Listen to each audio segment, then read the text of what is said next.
자, 오늘 우리에게 주시는 하나님의 말씀은 시편 86편 1절부터 17절까지 이 시편 86편 전체의 말씀입니다. 자, 오늘 본문이 좀 긴 관계로 한 절씩 읽어가면서 우리가 하나님 말씀을 듣도록 하겠습니다. 자, 오늘은 이 시편 86편의 말씀으로 설교의 제목은 가난하고 궁핍한 마음은 주님의 도움을 얻는다라는 제목으로 하나님의 말씀을 증거하겠습니다. 이 시편 86편은 다윗이 기록한 시입니다. 이 시편의 배경이 정확히 어떠한 상황 가운데서 기록되어 있는지는 우리가 그 구체적인 배경을 알 수는 없지만 전체 내용을 살펴봤을 때 지금 다윗이 하나님의 도우심을 간절히 찾고 있다는 것과 또 다윗을 위협하고 있는 이 대적들의 존재에 대해서 언급하고 있는 것을 봐서 분명히 그의 인생의 어느 때에 있었던 아주 다급하고 위험했던 상황에 그가 하나님께 드렸던 기도라는 것을 알 수 있습니다. 자, 우리가 잘 알다시피 이 하나님의 마음에 합한 사람이라고 불렸던 이 다윗에게도 그의 인생에는 큰 고난과 위험이 늘 따라다녔습니다. 젊었을 때에는 사울로부터 살해 위협을 당해 도망 다녀야만 했습니다. 그리고 그의 말년에는 어땠습니까? 아들인 압살롬의 반역으로 인해서 생명의 위협을 받아 쫓겨다녀야만 하는 그러한 것들이 다윗의 삶이었습니다. 그리고 그의 인생의 중간에는 또 밧세바와의 간음으로 인해서 하나님의 큰 징계를 받았던 때도 있었습니다. 그렇게 다윗의 인생은 하나님의 풍성하신 은혜도 있었지만 그의 버금가는 많은 고난과 또 어려움들, 많은 위험들이 항상 있었던 것입니다. 다윗은 많은 아름다운 시들도 기록했지만 또 한편으로는 그가 슬픔에 차서 또 하나님께 간절히 도움을 구했던, 하나님의 은혜를 간절히 구했던 그러한 비탄 시들도 많이 기록한 것을 보면서 우리는 하나님의 사랑을 받는 성도라 할지라도 그의 인생에 이런저런 많은 일들을 겪기도 하고 또 그런 일들을 통해서 그 마음이 갈아엎어지기도 하고 또 깨지기도 하고 부서지기도 하면서 그렇게 한 사람의 성도가 성숙해져 가는 것이구나. 그리고 그렇게 성도의 인생에는 항상 그러한 상황 가운데서 기도하면서 그렇게 하나님 안에서 다듬어져 가는 것이 성도의 삶이구나 하는 것을 배우게 됩니다. 우리는 오늘 이 시편의 내용들을 보면서 그러한 인생의 많은 고난들 가운데서도 성도는 어떻게 하나님을 신뢰해야 하는지, 그리고 오늘 이 시편 86편의 표제처럼 그런 상황 가운데서도 어떻게 우리는 크고 변함없는 주님의 사랑을 바라보며 기도해야 하는지, 그러한 것들을 배우게 되는 그런 시간이 되기를 원합니다. 자, 우리가 먼저 1절의 말씀을 한번 살펴보겠습니다. 1절. 여호와시여, 나는 가난하고 궁핍하니 주님의 귀를 기울여 내게 응답하소서.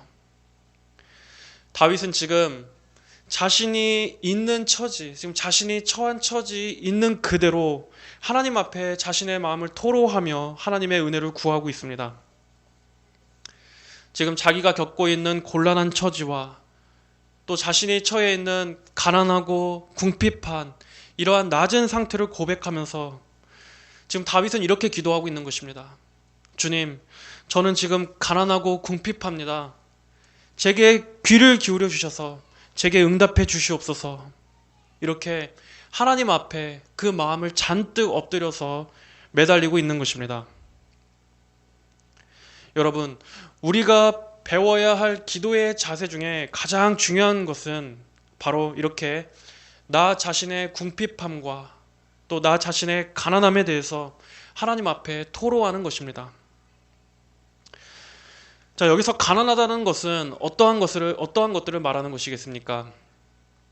우리의 모든 결핍을 다 포함하는 것입니다. 거기에는 단순히 우리의 물질적인 결핍만을 말하는 것이 아닐 것입니다.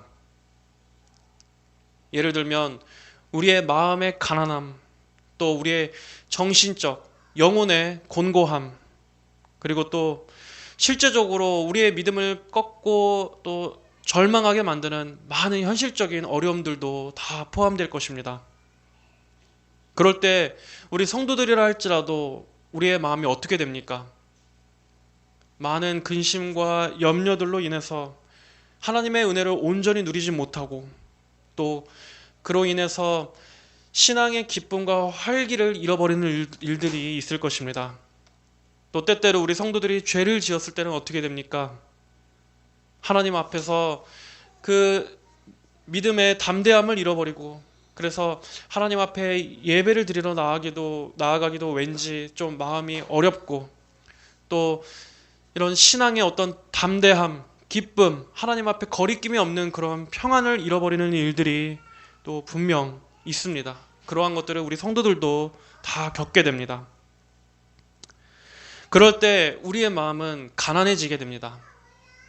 성경에서 말하는 가난함이란 이렇게 마음이 잔뜩 굶주려 있으면서 하나님의 은혜를 간절히 구하되 그렇기 때문에 하나님을 더욱더 찾을 수밖에 없는 그러한 상태를 말하는 것입니다. 하지만 성도 여러분들은 하나님께서는 바로 이러한 가난하고 굶주린 자들의 하나님이라는 것을 분명히 기억하셔야 합니다. 하나님께서는 나는 지금 아무것도 부족한 것이 없다. 지금 나는 아주 부한 상태다. 라고 이렇게 생각하면서 하나님에 대한 어떠한 의존도 없고 하나님을 간절히 찾는 마음도 없는 그러한 사람들을 하나님은 기뻐하시지 않고 오히려 영적으로나 육적으로나 저는 아무것도 없습니다. 저는 아무것도 없기 때문에 오히려 오직 하나님의 은혜만을 간절히 의지합니다.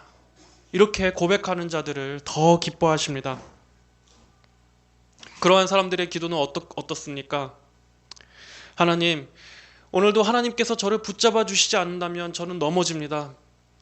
오늘도 하나님께서 저를 먹여주시지 않는다면 저는 죽습니다.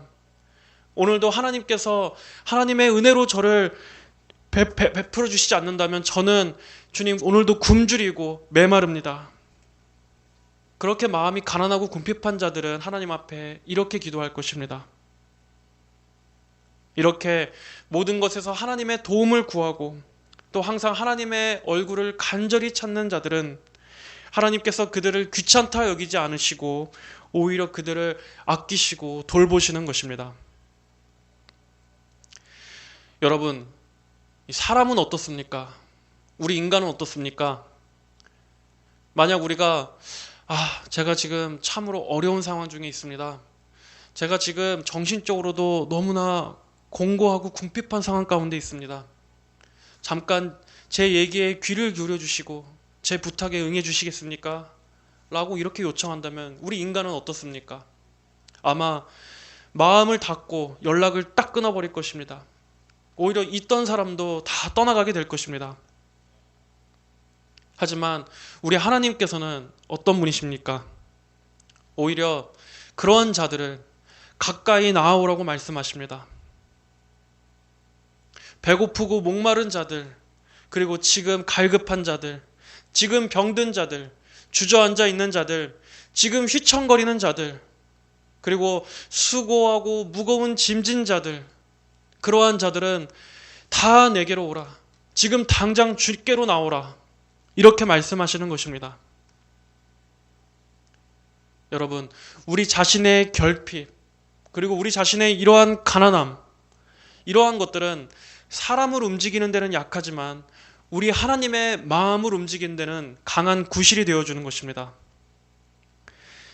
시편 34편 18절은 말씀합니다. 여호와께서는 상한 마음을 가까이 하시고 통회하는 영혼을 구원하신다. 하나님을 여러분 곁에 가장 빨리 그리고 하나님을 여러분께로 가장 가까이 요청하는 기도가 무엇입니까? 바로 하나님께 하나님 저를 불쌍히 여겨주세요. 하나님 저를 불쌍히 여겨주세요. 이렇게 기도하는 것입니다. 이렇게 자신을 한껏 낮추고 가난하고 상한 심령으로 하나님의 긍휼히 여기심을 구하는 이러한 기도는 하나님의 긍휼을 자아내는 가장 확실한 방법입니다. 그러므로 성도 여러분들은 하나님 앞에 나아갈 때는 가장 가난하고 상한 마음, 여러분의 있는 모습 그대로 나아가시기 바랍니다. 오히려 그러한 마음이 없다면 그것이야말로 가장 위험한 것입니다. 가장 큰 문제입니다. 그런 마음이 없다면 그걸 먼저 회개해야 할 것입니다. 여러분, 하나님 없이는 아무것도 할 수 없는 존재가, 아니 나까짓 게 뭐라고 지금 하나님 앞에서 이 마음이 이렇게 부해져 있습니까? 내가 뭐라고 지금 하나님의 은혜를 갈망하고 있지 않습니까? 그것은 그 마음이 해이해진 것입니다. 그 마음이 교만해지고 지금 배가 불러 있는 것입니다. 만약 여러분의 마음 안에 하나님을 간절히 찾는 마음이 없다면, 하나님을 생각할 때 그 마음의 갈급함이 사라져 있다면 여러분은 여러분 마음을 깨트리시고 다시금 그 마음을 간절히 찾으시기를 바랍니다. 마음이 교만한 사람은 절대로 그 입에서 하나님 저를 불쌍히 여겨주세요 라는 이러한 기도가 나올 수가 없습니다. 하나님께서는 그렇게 교만하고 강팍한 자는 하나님께서 직접 그 마음을 깨뜨리셔서라도 하나님 앞에서 가난해지게끔 낮추십니다.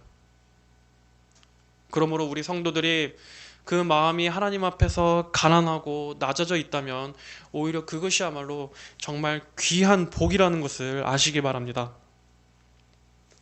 다윗은 지금 하나님께서 자신의 기도에 귀를 기울여 달라고 구하고 있습니다.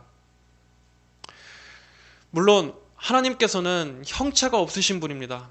하지만 그럼에도 성경에서 하나님의 귀, 그리고 또 때로는 하나님의 손, 하나님의 눈, 이러한 표현들을 사용하는 것은 그만큼 하나님께서 우리 곁에 가까이 계시고 또 우리를 도우시는 분이라는 것을 우리 사람이 알기 쉽게, 이해하기 쉽게, 믿기 쉽도록 표현하기 위한 것입니다. 이러한 것들을 신인 동형론적인 표현이다라고 말합니다.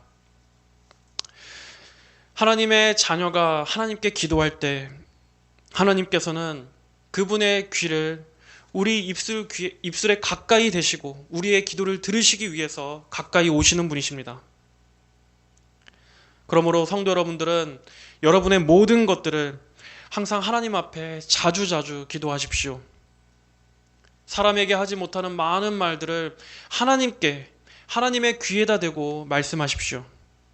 하나님께서는 성도들의 기도를 귀를 가까이 대시고 들으시는 분이십니다. 다윗은 또한 기도합니다. 2절에 나는 경건하니 내 영혼을 지키소서. 주님은 내 하나님이시니 주님을 신뢰하는 주님의 종을 구원하소서. 다윗은 지금 자신의 경건함을 들며 하나님께서 자신의 영혼을 지켜달라고 구하고 있습니다. 하지만 이 기도는 지금 다윗이 자기의 의를 드러내고 있는 것이 아닙니다. 지금 스스로 자만심을 갖고 기도하는 것이 아닙니다. 여기서 경건하다 하는 것은 충성스럽다는 뜻입니다. 저는 지금 하나님께 충성하오니, 하나님께만 충성하겠사오니 하나님께서 제 영혼을 적들로부터 울타리를 쳐서 지켜주시옵소서라고 기도하고 있는 것입니다. 아마 지금 이 구절과 또 뒤에 나오는 14절의 말씀을 봐서 지금 다윗은 대적들의 위협 가운데 놓인 것으로 보입니다. 이렇게 항상 원수들의 존재가 그를 위협했습니다. 이런 상황 속에서 다윗은 누구에게 도움을 구했습니까? 바로 자신의 방패이자 산성이 되시는 하나님께서 그를 지키신다는 것을 믿기 때문에 다윗은 지금 하나님께 저희 울타리가 되어 주시옵소서라고 기도하고 있는 것입니다. 우리는 하나님 앞에 나아갈 때 당연히 겸손함도 가져야 하겠지만 한편으로는 이렇게 믿음의 담대함도 가져야 합니다. 성도는 하나님의 자녀고 또 하나님께 속해 있는 하나님의 백성이라는 사실을 여러분들은 잊지 마십시오. 그러므로 여러분들은 하나님께 기도할 때 이렇게 기도해야 하는 것입니다. 하나님, 저는 하나님의 자녀입니다. 그리스도의 피의 공로와 또 그분의 의로서 하나님께 받아들여진 주님의 자녀입니다.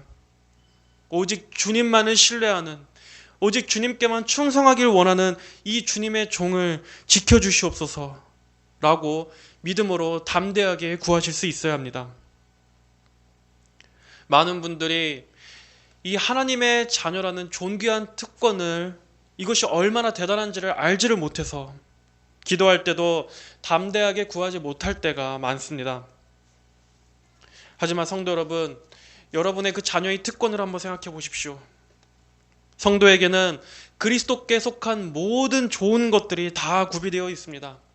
또한 그리스도께 속한 모든 상속들 역시도 우리 자녀들에게 동일하게 다 주어진 것입니다. 그리고 하나님께서 성도들을 도우신다는 약속도 성경에는 가득가득 넘쳐납니다. 그렇다면 오히려 우리가 하나님께 담대하게 요청하지 못할 이유가 뭐가 있겠습니까? 하나님께서는 분명히 하나님께서 우리 성도들의 아버지가 되신다라고 분명히 약속해 주셨는데, 우리는 우리 자신을 아버지 없는 고아처럼 생각한다면 그것은 하나님의 호의를 얼마나 멸시하는 것이 되겠습니까?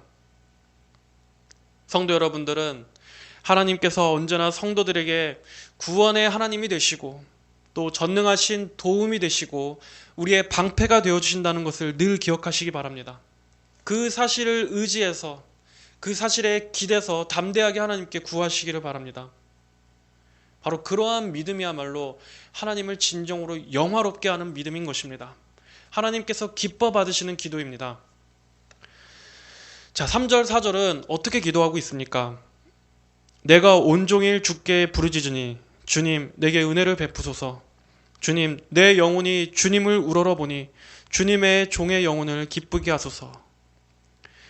자, 다윗은 지금 주님의 이름을 계속해서 여러 번 부르짖고 있습니다. 여기 보면 주님 내게 은혜를 베푸소서, 주님 내 영혼이 주님을 우러러봅니다.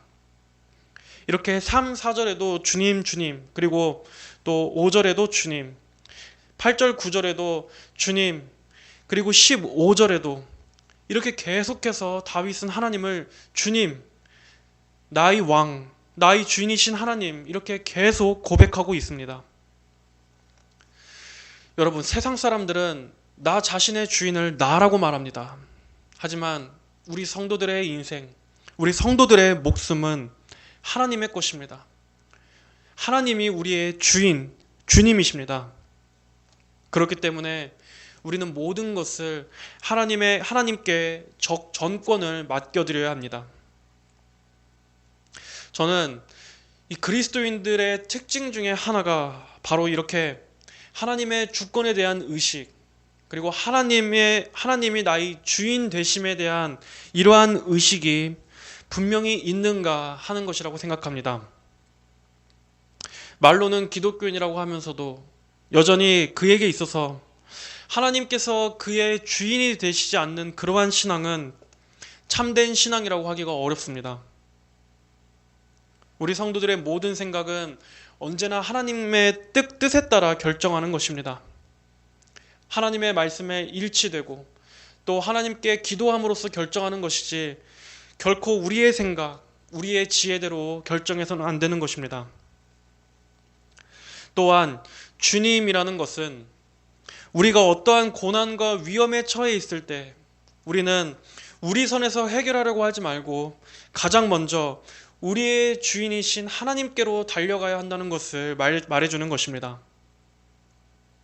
하나님은 냉혹한 주인이 아니십니다. 하나님은 자비로우시고 선하시고 또 전능하신 주님이십니다. 하나님께서는 자녀들에 관한 모든 문제를 우리의 주인이신 하나님께서 다 책임져 주시고 확실히 해결해 주시는 것입니다. 우리를 책임져 주시는 주님께 그 문제를 갖고 갈 때 하나님께서는 성도들의 모든 문제들을 다 돌봐주시고 책임져 주시는 것입니다. 자, 다윗은 지금 그 주님이신 하나님께 온종일 부르짖고 있다고 말합니다. 온종일 주께 부르짖으니, 그리고 또 4절을 보면 주님을 우러러보니, 이 말씀은 그만큼 그의 마음과 시선이 온종일 하나님께 향해 있다는 것입니다. 성도들은 이렇게 매일매일 매순간을 하나님을 전폭적으로 의지하고 하나님께 매달리고 하나님께 몰두하며 살아야 합니다. 여러 번 말씀드렸지만 마귀는 우리 성도들로 하여금 그 마음속에서 하나님을 바라보지 못하도록 수많은 것들로 하나님을 가립니다. 그래서 하루를 돌이켜보면 어떻습니까? 오늘 하루 중에 하나님을 생각한 시간은 고작 한두 번, 또는 시간으로 따지면 거의 1, 2분도 안 되는 시간 동안 그렇게 하나님 없이 살면서 그 외에 수많은 생각들, 또 수많은 것들을 보고 듣게 하면서 이런 식으로 마귀는 하나님을 성도들의 마음속에서 지워버리려고 합니다. 그러나 우리는 이건 역시도 하나의 영적인 싸움이라는 것을 알아야 합니다. 마음속에서 하나님을 놓치지 않도록 하는 것, 그리고 매 순간 우리가 하나님을 의식하고 매 순간 내 영혼의 시야가 하늘로 향하도록 하는 것, 이러한 경건의 훈련도 하나의 영적인 싸움이라는 것을 알고 우리 성도들은 항상 우리의 마음에서 하나님을 우러러보고 하나님께 부르짖는 이러한 태세를 잃지 않도록 하며 하루를 보내야 하는 것입니다. 또한 온종일 부르짖는다는 것은 무슨 뜻입니까? 그만큼 끈질기게 기도해야 한다는 것을 말하는 것입니다.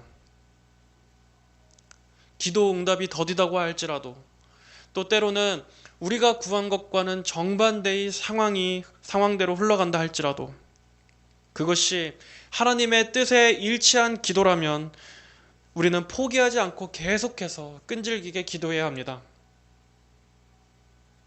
며칠 기도하다가 포기하고 또 중간에 마귀가 회방하면 금방 기도의 불이 꺼지고 그렇게 돼서는 안 되는 것입니다.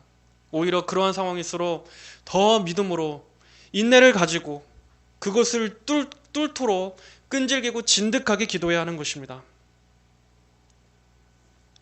위선적인 신앙은 평소에는 전혀 기도하지 않다가 어떤 큰 일이 닥치게 되면 기도합니다. 예를 들면 어떤 취업을 앞두고 면접을 보게 되거나, 또는 어디 대학을 위해서 기도한다거나, 아니면 결혼을 앞두고 하는 이러한 큰 문제들이 있을 때만 기도합니다. 하지만 그러한 것들은 참된 신앙도 아니고 참된 기도도 아닙니다. 참된 성도는 항상 늘 기도하는 것입니다. 기도가 어떤 특별한 일이 아니라, 어떤 특별한 일이 있을 때만 기도하는 것이 아니라 항상 일상이 늘 기도인 것입니다.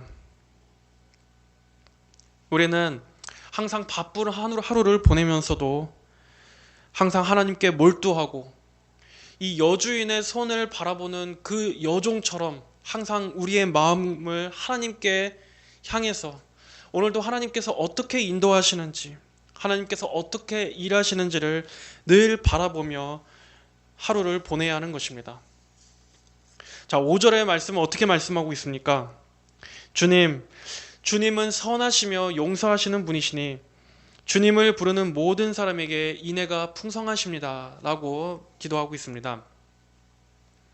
우리가 반드시 잊지 말아야 할 하나님의 성품 중에 하나는 바로 하나님께서는 선하신 분이시며 용서하시는 분이라는 것입니다. 우리는 많은 경우에 하나님께서 인색하신 분이라고 생각할 때가 많습니다. 하나님께서 엄하신 분이라고 생각할 때가 많습니다. 그래서 어쩔 때 우리가 죄를 짓고 나면 그 엄하신 하나님 앞에 나아가기가 어려워지고, 왠지 오늘은 하나님께 예배드리기도 어렵고 또 하나님을 뵙기도 싫고 그러할 때가 있습니다. 그리고 그러한 죄책감 때문에 영적인 기쁨이 한순간에 사라질 때도 있습니다. 마치 아담과 하와가 에덴 동산에서 하나님께 범죄하자마자 그들이 했던 첫 행동이 하나님의 얼굴을 피해서 숨었던 것처럼 바로 그러한 죄성이 우리에게도 있는 것입니다. 하지만 오늘 말씀은 뭐라고 하고 있습니까?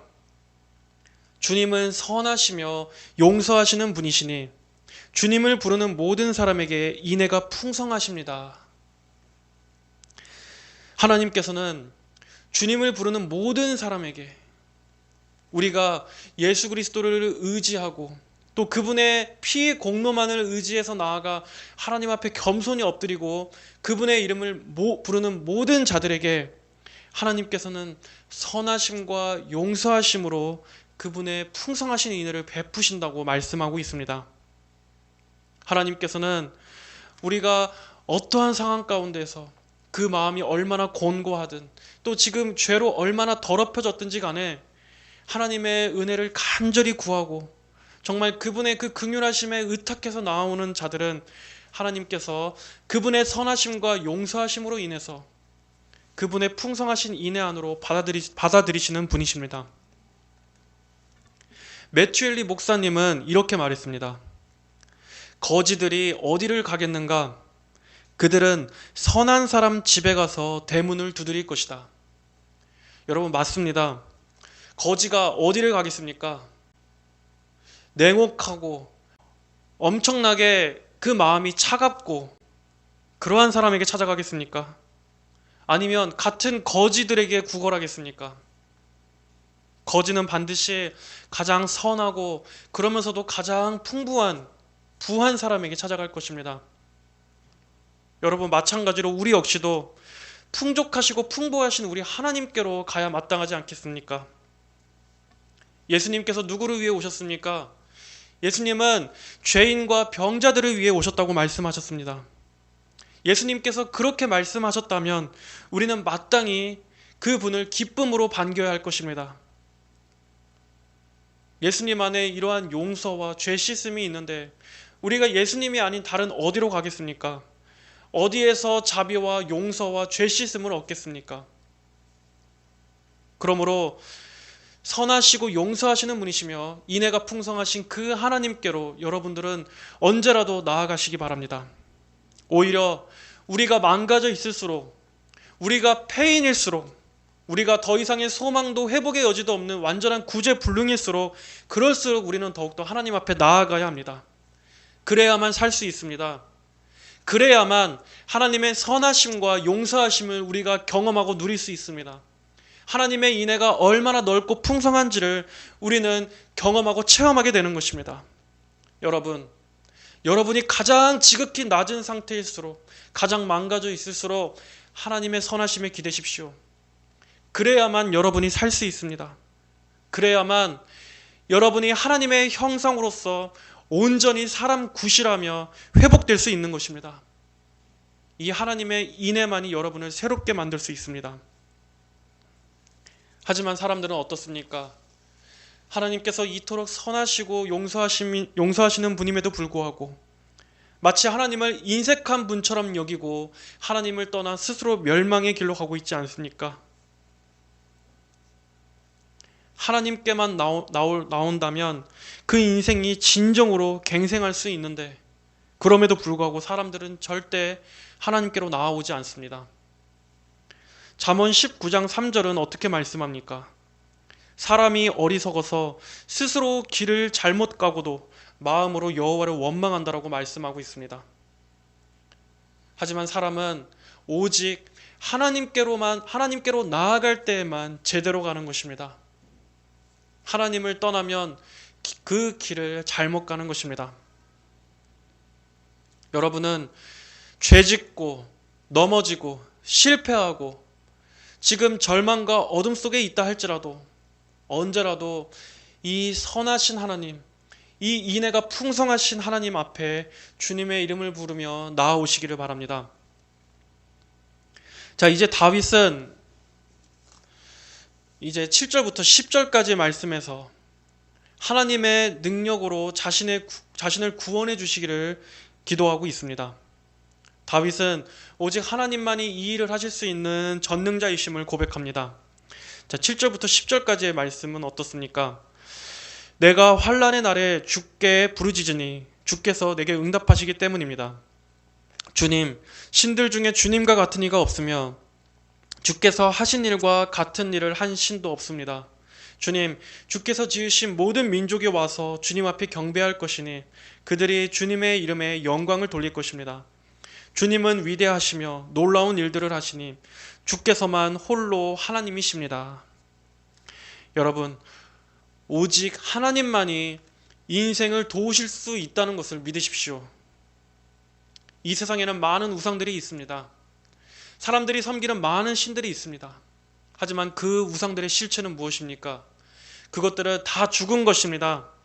그것들은 입이 있으나 말하지 못하고 귀가 있으나 듣지도 못하는 거짓된 가짜 우상, 마귀들인 것입니다.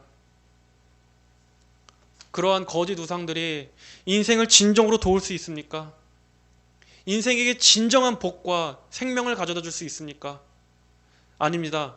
오히려 그러한 우상들은 인생을 더욱더 올가매고 더욱더 저주스럽게 만드는 것입니다. 8절에 주님, 신들 중에 주님과 같은 이가 없으며 주께서 하신 일과 같은 일을 한 신도 없습니다. 과연 하나님 외에 어떤 신이 오늘도 이 우주를 지탱하고 존재하게 만들 수 있습니까? 하나님 외에 그 어떤 신이 과연 이 우주를 창조할 수 있겠습니까? 하나님 외에 그 어떤 신이 바로 우리 하나님과 같이 전지전능할 수 있겠습니까? 물론 이방 우상들도 각자 다 그들마다 그 신화가, 창조 신화가 다 있습니다. 우상 숭배자들 역시도 자기들이 믿는 신이 오늘도 이 세계를 다스리고 그들에게 복을 가져다 준다고 굳게 믿고 있습니다. 하지만 여러분, 그런 우상들은 다 거짓된 인간이 만들어낸 허망한 것들입니다. 오직 하나님만이 참 하나님이시오. 이 세상에, 이 우주에 참 신은 우리 하나님밖에 없는 것입니다. 우상 종교, 이방 종교들의 다 그들의 신화와 그들의 교리를 한번 살펴보십시오. 얼마나 가만히 살펴보면 정말 얼마나 그들의 그 종교적인 내용이 더럽고 음란하고 정말 퇴폐적이고 저급한지, 정말 만약에 그런 신이 있다고 할지라도 안 믿고 싶을 정도로 더럽고 음란합니다. 특히 그 힌두교, 이 힌두교의 탄트라 관련한 우상들을 한번 관련된 것들을 살펴보십시오. 정말 보다가 역겨울 정도로 아주 지저분하고 음란합니다. 과연 그렇게 더러운 신이, 그렇게 저급하고 저질스러운 그러한 신들이 인간에게 무엇을 줄 수 있겠습니까?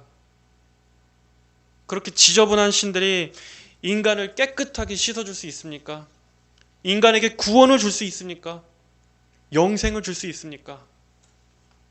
오히려 사람을 더 지옥같이 만드는 것입니다. 인간을 동물보다도 더 낮은 정말 하찮은 존재로 만드는 것입니다. 사람은 자기가 섬기는 우상을 닮게 되어 있습니다. 타락하고 더러운 신을 섬기면 그것을 믿는 인간 역시도 따라서 타락하고 부패해지고 더럽고 음란해지는 것입니다. 반면에 우리 하나님은 어떠한 분이십니까? 하나님은 거룩하시고 정결하신 분이십니다. 우리 하나님은 의로우신 분이십니다. 다른 우상들과 비교해보면 정말 하나님께서 얼마나 거룩하시고 영화로운 분이신지를 확실하게 구별되는 것을 알 수 있을 것입니다. 하나님께서는 영혼을 올가매는 것이 아니라 영혼을 올가매고 있는 죄와 마귀와 저주와 귀신으로부터 인간을 자유롭게 해방시켜 주십니다. 그리고 그러한 인간에게 참된 생명과 기쁨을 주시는 분이십니다. 그 영혼을 살려주시는 분이십니다. 그리고 하나님께서는 하나님 그분 안에 풍부함과 풍성한 은혜를 가지고 계십니다. 그래서 그분의 그러한 은혜로 인간의 영혼을 온전하게 하시지, 오히려 우상들처럼 인간의 영혼을 망치고 인간의 영혼을 어둠 속에 어리석게 만들어버리는 것이 아닙니다. 이사야 45장 20절부터 23절에서는 말씀합니다. 이방 나라들 가운데 남은 자들아, 너희는 모여 나아오너라. 함께 가까이 오너라. 그들은 무지에서 나무 우상을 운반하며 구원하지도 못하는 신에게 기도하는 자들이다. 너희는 가까이 와서 진술하고 함께 의논하여 보아라. 이 일을 예로부터 선포한 자가 누구냐? 옛날부터 이 일을 알린 자가 누구냐? 나 여호와가 아니냐? 나 외에 다른 신이 없으니 나는 의로운 하나님이며 구원자이다. 나 외에는 다른 이가 없다. 땅끝아, 모든 사람들아, 내게로 돌아와 구원을 얻어라. 나는 하나님이며 다른 이가 없기 때문이다. 다윗은 바로 이러한 하나님의 하나님 되심을 생각하며 기도합니다. 우리 성도들 역시도 하나님이 어떠한 분이신가를 생각할 때 하나님이 우상과 달리 얼마나 크고 존귀하시며 얼마나 영광스러우시고 전능하신 분이신지를 알게 될 때 우리의 마음은 하늘로 들어 올려지게 됩니다. 그러한 하나님을 바라봄으로써 믿음과 소망을 잃지 않고 기도할 수 있는 것입니다. 9절에서는 주께서 지으신 모든 민족이 와서 주님 앞에 경배할 것이니 라고 말씀하고 있습니다. 이 말씀은 만인 구원을 말하는 구절이 아닙니다. 이 말씀은 마지막 때 하나님의 완전한 통치가 이르는 그 새 하늘과 새 땅이 이르게 되는 것을 말하는 것입니다. 그 날이 온다면 땅 끝에 모든 온 열방에 하나님께서 택하신 하나님의 자녀들이 주님 앞에 모여서 하나님의 영광 앞에 엎드려 그분을 찬송하고 경배하는 때가 올 것이라는 말씀입니다. 성경에는 이와 같은 영광스러운 장면을 예언하고 있는 몇 가지 구절들이 더 있습니다. 예를 들면 이사야 11장 9절의 말씀, 나의 거룩한 산 모든 곳에서 해치거나 파괴하는 것이 없을 것이니 마치 물이 바다를 덮음같이 여호와의 지식이 땅에 충만할 것이기 때문이다. 또 시편 22편 27절 28절에서도 말씀합니다. 모든 땅의 끝이 여호와를 기억하고 돌아오며 민족들의 모든 족속이 주님 앞에 경배할 것이니 나라는 여호와의 것이고 여호와는 민족들을 다스리는 분이시기 때문이다. 이 영광스러운 날에는 이 세상과 우리 안에 있는 그 어떠한 부패함도, 그 어떠한 결점도, 또 우리의 연약함과 그 어떤 죄성들까지도 다 완전히 사라지게 될 것입니다. 이 날에는 하나님께서 통치하시는 완전한 평화가 온 땅에 임하게 될 것입니다. 여러분, 온 세계의 근원이자 절대적인 주권자이신 그 하나님의 영광 앞에 구원받은 하나님의 백성들이 모두 나와 하나님 앞에 엎드려 경배하게 되는 그 날을 한번 생각해 보십시오.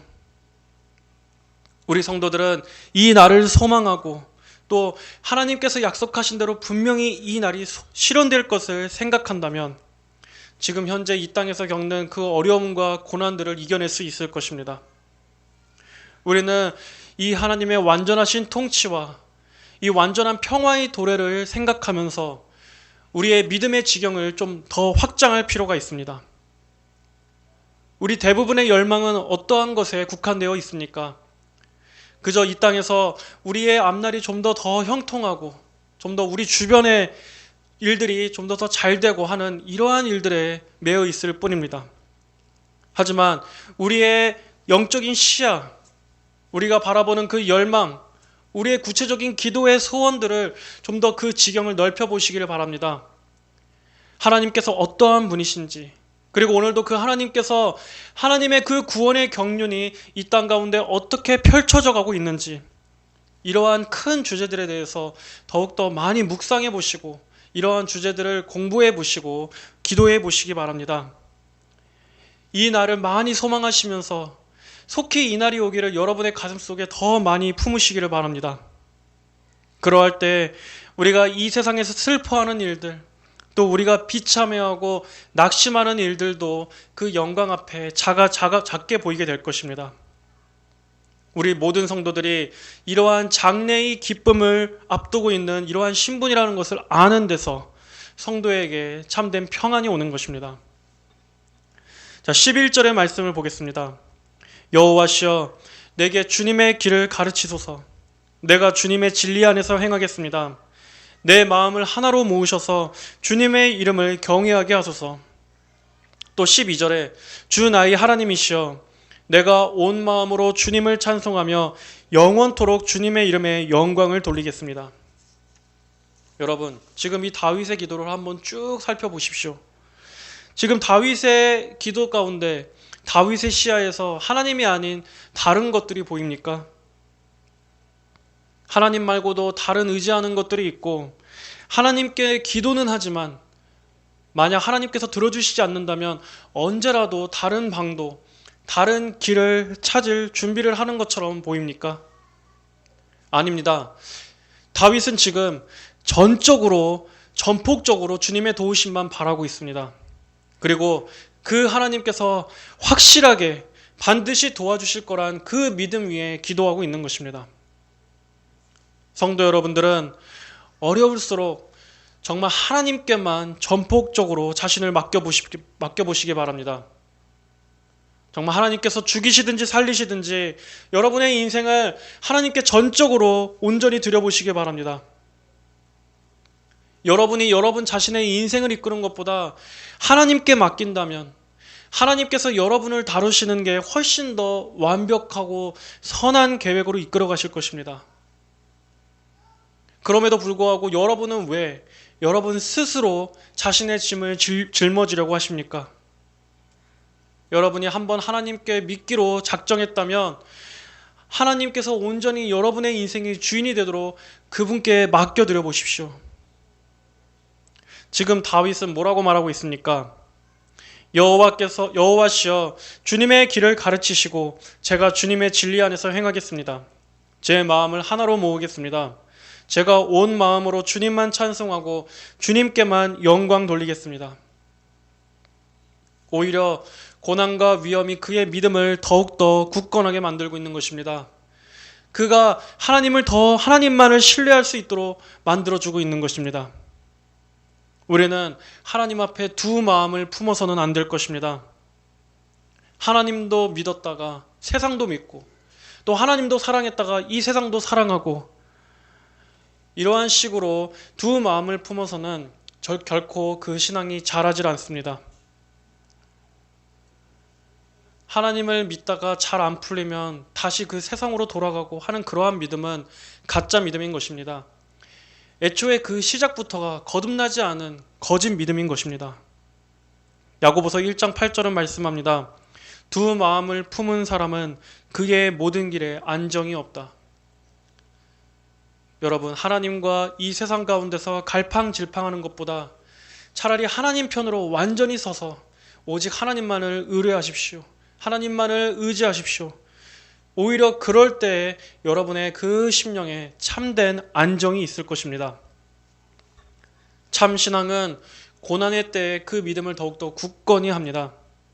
그리고 오히려 고난의 때에 하나님의 말씀에 하나님의 진리에 끝까지 충성하겠다고 각오합니다. 어려움의 때에 그 믿음을 더욱더 온전하게 다잡으면서 자신의 약한 것은 없는지 나의 믿음이 작은 것은 아닌지 돌아보면서 오히려 더 성숙의 계기로 삼는 것이 참된 믿음인 것입니다. 자, 13절의 말씀입니다. 나를 향한 주님의 인애가 크셔서 주께서 내 영혼을 깊은 스올에서 건지셨습니다. 이 스올이란 구약시대 유대인들에게 있어서 죽음의 장소 또 어둠의 장소를 말합니다. 영적으로 말하자면 이 스올은 멸망과 지옥 그리고 아주 절망적인 상태를 상징한다고도 할 수 있습니다. 하지만 다윗은 지금 그 깊은 스올에서 주님의 인애가 자신의 영혼을 건져주셨다고 하나님께 감사 기도를 올리고 있는 것입니다. 다윗은 그의 인생의 많은 고비 때마다 그를 건져주셨던 하나님의 그 은혜, 그 구원의 손길을 기억하고 있습니다. 그러한 하나님의 은혜로운 섭리들이 쌓이고 쌓여서 하나님에 대한 굳건한 신뢰가 될 수 있었던 것입니다. 사실 우리는 내가 어디에서 하나님의 기적을 좀 체험할까? 내가 하나님의 그 전능하심을 좀 볼 수 있을까? 이렇게 특별하게 구할 필요가 없습니다. 사실 그런 기도 자체가 우리에게는 그다지 불필요한 것입니다. 왜냐하면 하나님께서 우리를 깊은 스올, 이 지옥의 멸망길에서 우리를 구원하셨기 때문입니다. 하나님께서 우리의 영혼을 멸망으로부터 구원하신 것보다 더 큰 은혜가 있겠습니까? 이것보다 더 큰 능력이 있겠습니까? 그리고 하나님께서 우리를 그 지옥으로 가는 그 길로부터 돌이키셔서 생명길로 옮겨다 놓으셨다면 그 이후에 우리 삶 역시도 하나님께서 당연히 책임져 주시지 않으시겠습니까? 하나님께서 우리를 이 생명길로 딱 옮겨다 놓으시고 그 이후의 모든 길도 당연히 책임져 주실 텐데 우리가 그 외에 어떤 기적적인 구원, 기적적인 능력을 바랄 게 뭐가 있겠습니까? 다 하나님의 섭리 안에서 하나님께서 다 그분의 지혜로 돌봐주시는 것입니다. 그러므로 우리는 인생에 있어서 스올과 또 깊은 음부 같은 이러한 상황이 온다 할지라도 하나님께서는 나를 구원해 주셨던 것처럼 언제나 내 모든 앞날에서도 그분의 손길이 나를 건져 올려 주실 거야 하는 믿음을 가질 수 있는 것입니다. 모든 인간은 이러한 하나님의 건지심이 없이는 하나같이 다 깊은 수월에 있는 것입니다. 우리 인간은 무엇에 대해서 전문가입니까? 우리 인간은 자기 자신을 망치는 데 있어서 전문가입니다. 아무도 관여하지 않더라도 인간은 가만히 냅두면 알아서 다 깊은 수월, 그 멸망의 음부로 뛰어 들어가는 존재입니다. 이것에 있어서 우리는 전문가입니다. 하지만 우리는 우리 자신을 구원하는 데 있어서는 전적으로 불능한 존재인 것입니다. 우리의 영혼의 구원이나 또 우리의 삶의 구원이나 구원은 오직 하나님의 손으로 인간을 건지실 때만이 사람은 그 수월에서 벗어날 수 있는 것입니다. 그러므로 성도들은 언제나 하나님의 이 건져 올리시는 이 손길을 많이 생각하십시오. 이 건져 올리시는 손길을 많이 찾으십시오. 마귀는 어떻습니까? 마귀는 스올에 있는 인간의 인생을 오히려 발로 차서 더 깊은 구덩이로 밀어버리지만 우리 하나님의 선하신 성품은 근본적으로 어떻습니까? 하나님께서는 언제나 그 멸망의 구덩이에 빠져있는 자들을 건져 올려주시는 분이십니다. 이것을 항상 여러분들은 기억하시길 바랍니다. 14절에 하나님이시여 교만한 자가 일어나 나를 공격하며 난폭한 무리가 내 영혼을 찾습니다. 그들은 주님을 자기 앞에 두지 아니합니다. 이러한 천하의 다윗에게도 언제나 그를 위협하는 대적들이 늘 그를 따라다녔습니다. 그리고 그때마다 그는 왕의 신세에서 전락해서 정말 비참하고 처량한 도망자 신세가 되기도 하였습니다. 이처럼 하나님께서는 때로는 하나님께서 정말 사랑하시는 자라고 할지라도 그 인생에 가시를 주실 때가 있습니다. 대적의 위협을 겪게 하실 때가 있습니다. 또 무거운 십자가를 지게끔 하실 때도 있습니다. 그 인생을 낮추시고 또 때로는 그가 도망자의 신세가 되게끔 이렇게 도망치는 자의 심정이 되게끔 하실 때가 있습니다. 왜 그렇습니까? 왜 하나님께서는 섭리적으로 그분의 사랑하시는 자녀들에게 이러한 가시와 고난을 주시는 것입니까? 바로 하나님께 피하도록 하시기 위해서입니다. 하나님 외에는 그 어디에도 도움이 없고 그 어디에도 보호가 없고 그 어디에도 안전한 피난처가 없다는 것을 가르쳐 주시기 위해서입니다. 또한 우리 성도들이 긴장을 풀어지지 않게끔 하시기 위해서일 때도 있습니다. 만약 이 성도의 신앙생활이라는 것이 아무런 위협도 없이 이곳이 그저 꽃밭이고 낙원이라면 우리가 어떻게 영적인 무장을 할 수 있겠습니까? 우리가 날마다 어떻게 힘써 기도하며 어떻게 하나님의 도우심을 간절히 구할 수 있겠습니까? 하지만 하나님께서는 우리가 거룩하게 살려고 하고 하나님의 뜻을 쫓아 살려고 할 때 오히려 마귀의 공격도 더 거세질 것을 미리 말씀해 주셨습니다. 디모데후서 3장 12절에는 이렇게 말씀합니다. 그리스도 예수님 안에서 경건하게 살고자 하는 자들은 모두 박해를 받을 것이다. 악한 사람들과 속이는 자들은 더욱 악해져서 속이기도 하고 또 속기도 할 것이다 라고 말씀하고 있습니다. 이렇게 우리가 이렇게 정신없고 악한 세상 속에서 온갖 속임과 불의가 가득한 세상 속에서 온전한 정신을 가지고 살려면 우리의 믿음을 온전하게 지키고 살기 위해서는 어떻게 하겠습니까? 정말 하나님 앞에 매일매일 날마다 부르짖고 하나님을 붙들며 살아야 하는 것입니다. 분명히 참된 그리스도인은 박해를 받게 될 것이고 또 하나님 나라에 들어가기까지 많은 환난이 기다리고 있다고 성경은 말씀했습니다. 이 세상의 반대와 또 영적인 도전들은 분명히 있을 것입니다. 그리고 심지어 우리 목숨까지도 위협받는 일들이 분명히 마지막 때에는 있을 것입니다. 하지만 그럼에도 우리는 어떻게 해야 합니까? 우리는 두려워할 필요가 없습니다. 우리는 이 모든 것들 가운데에서도 자녀들을 보호하시고 지키시겠다고 약속하신 그 하나님을 바라봐야 하는 것입니다. 자, 15절의 말씀을 보겠습니다. 그러나 주님은 긍휼히 여기시고 은혜로운 하나님이시며 노하기를 더디하시고 인애와 진실이 많으시니 내게로 돌아서서 내게 은혜를 베푸시고 주님의 종에게 힘을 주시며 주님의 여종의 아들을 구원하소서. 우리 성도들이 어떠한 상황 가운데에서도 두려워하지 않을 수 있는 이유, 낙심하지 않을 수 있는 이유는 바로 우리가 믿는 하나님께서 이러한 분이시기 때문입니다. 긍휼하시고 은혜로우시며 노하기를 더디하시고 인애와 진실이 풍성하신 하나님. 여러분들은 반드시 기억하십시오. 이 세상의 모든 악인들이 함께 연합해서 성도들을 대적한다 할지라도 우리는 하나님의 긍휼하심과 은혜 안에 철저히 보호함을 받는 존재입니다.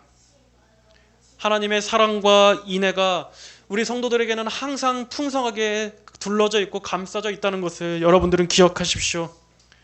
바로 우리가 하나님의 그 주님의 은혜의 품으로 피할 때 우리는 그 안에서 영원히 안전할 수 있는 것입니다. 16절에 내게로 돌아서서 은혜를 베푸시고 힘을 주시고 여종의 아들을 구원하소서. 내게로 돌아서서 은혜를 베풀어 주시옵소서. 우리 역시도 이렇게 기도해야 합니다. 성도 여러분, 우리가 정말 위급하고 다급한 상황이 됐을 때 우리는 무엇을 기도해야 합니까? 바로 이 기도처럼 주님께서 내게로 돌아서서 은혜와 힘을 주시기를 간구하십시오. 내게 은혜로 향해 주시고 도움의 손길로 향해 주시고 자비의 얼굴로 내게 돌아봐 주시고 또 하나님의 그 전능하심으로 돌아봐 주시기를 기도하십시오. 하나님께서 이러한 하나님의 은혜의 얼굴을 돌이켜 우리를 봐주신다면, 우리를 향해 하나님의 그 얼굴을 드시기만 해주신다면 우리는 아무것도 두려워할 것이 없습니다. 우리의 선하신 하나님께서는 항상 그분의 얼굴을 우리 성도들을 향해 돌아보고 계십니다. 항상 그분의 자비가 성도들을 향해 계십니다. 그분에게서 돌아서는 것은 우리지 하나님께서 얼굴을 돌이키시는 것이 아닙니다. 우리가 하나님을 구하고 또 하나님을 향해 바라볼 때 우리의 영혼은 힘을 얻게 될 것입니다. 어떠한 문제도 그 하나님의 얼굴 안에서는 빛이 있습니다. 소망이 끊어지지 않을 것입니다. 자, 이제 마지막 17절 말씀을 보겠습니다. 마지막 17절입니다. 주님의 은총의 징표를 내게 보이소서. 나를 미워하는 자들이 보고 부끄러워할 것이니 여호와시여 주께서는 나를 도우시고 위로하시는 분이시기 때문입니다. 자, 여기서 은총의 징표란 여러 가지가 있을 수 있겠습니다. 예를 들어 대적들로부터 건진받는 것일 수도 있고 또 악인들의 멸망일 수도 있습니다.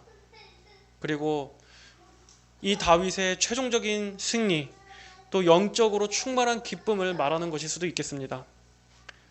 다윗은 지금 뭐라고 고백하고 있습니까? 여호와시여 주께서는 나를 도우시고 위로하는 분이시기 때문입니다. 주께서는 나를 도우시고 위로하는 분이시기 때문입니다. 이것이 다윗이 바라봤던 하나님입니다. 다윗이 믿고 의지하는 하나님의 성품인 것입니다. 성도 여러분, 여러분의 마음에 지금 위로가 없고 그 영혼에 힘이 없다면 지금 여러분과 하나님의 거리가 얼마나 가까운지 아니면 얼마나 떨어져 있는지를 점검해 보시기 바랍니다. 사람이 하나님을 멀리한다면 어떻게 됩니까? 그 영혼의 힘을 잃고 그 믿음에 메마르고 삶의 근원부터 즐거움이 마르기 시작하는 것입니다. 사람이 하나님을 멀리하기 때문에 그 인생에 두려움이 있고 근심이 밀려오는 것입니다. 하지만 하나님을 가까이 한다면 어떻게 됩니까? 그 어떠한 두려운 상황 속에서도 하나님으로 인해 위로가 있습니다. 그 그 어떠한 상황 가운데에서도 건지심이 있고 구원이 있습니다. 하나님으로부터 오는 실제적인 도움이 있을 것입니다. 왜냐하면 도우시고 위로하시는 것이 하나님의 성품이고 능력이기 때문입니다. 그리고 하나님께서는 하나님을 가까이 하는 자들에게 이러한 은혜들을 계속해서 누리게 하십니다. 계속 경험하게 하십니다. 성도 여러분, 하나님을 더욱더 붙잡고 사랑하시고 가까이 하시기를 간곡히 바랍니다. 여러분의 영혼이 가난하고 여러분의 마음이 궁핍할 때, 그리고 여러분의 환경과 상황이 가난하고 굶주릴 때, 그 어디에도 도움의 손길이 없을 때 하나님께 나아가십시오. 다른 도움을 찾지 말고, 다른 데 소망을 두지 말고 하나님께로 직진해서 나아가시기 바랍니다. 하나님께는 여러분의 가난하고 궁핍함을 해결할 수 있는 그 유일한 길이 있습니다. 유일한 해결책이 오직 하나님께만 있습니다. 여러분이 풍성하신 하나님께로 나아가 주님의 이름을 부른다면 하나님께서는 그분에게 가까이 나오는 모든 자들에게 넘치는 위로와 도움으로써 함께해 주실 것입니다. 이것이 바로 성경에서 보장하고 있는 분명한 약속인 것입니다. 가난하고 궁핍한 마음으로 하나님을 찾는 자는, 하나님께 나아가는 자는 반드시 주님의 도움을 얻을 것입니다. 오늘 이 말씀을 듣는 성도 여러분 모두에게 오늘 읽은 이 시편 86편의 모든 약속들이 이루어지게 되는 은혜가 있으시기를 주님의 이름으로 간절히 축복합니다. 자, 우리 다 함께 기도하겠습니다. 하나님 아버지, 감사합니다. 오늘은 이 시편 86편의 다윗의 기도를 통해서 하나님을 찾는 자들에게 베푸시는 하나님의 그 도우심과 또 크고 변함없으신 주님의 사랑에 대해서 우리가 살펴보았습니다. 하나님 아버지, 우리가 언제나 하나님 앞에 정말 가난하고 겸손하고 상한 심령을 갖게 하셔서 항상 하나님만을 우리의 도움으로 삼으며 살아가게 하여 주시옵소서. 우리의 마음이 교만해지고 부해져서 하나님은 없다, 나는 하나님의 도움 같은 건 필요 없다, 내 힘과 내 지혜와 내 능력으로 내 인생을 헤쳐나갈 것이다 하는 이러한 헛된 교만함으로 멸망하지 않게 하여 주시옵고, 아버지, 오직 우리의 도움은 하나님뿐이십니다. 나의 소망은 오직 하나님뿐이십니다 라고 고백하는 이러한 믿음들이 될 수 있도록 은혜를 베풀어 주시옵소서. 아버지, 오직 주님 안에만 평안이 있고 평강이 있습니다. 이 하나님을 가까이 하고 이 하나님을 신뢰할 때에만 우리에게 참된 그 기쁨이 있고 평안이 있사오니 언제나 하나님으로부터 떨어지지 않고 하나님과 가까이 밀착하며 하나님 안에서 영혼의 안전함을 누리는 우리 모든 성도들이 다 되게 하여 주시옵소서. 감사드리며 살아계신 우리 주 예수님의 이름으로 기도합니다. 아멘.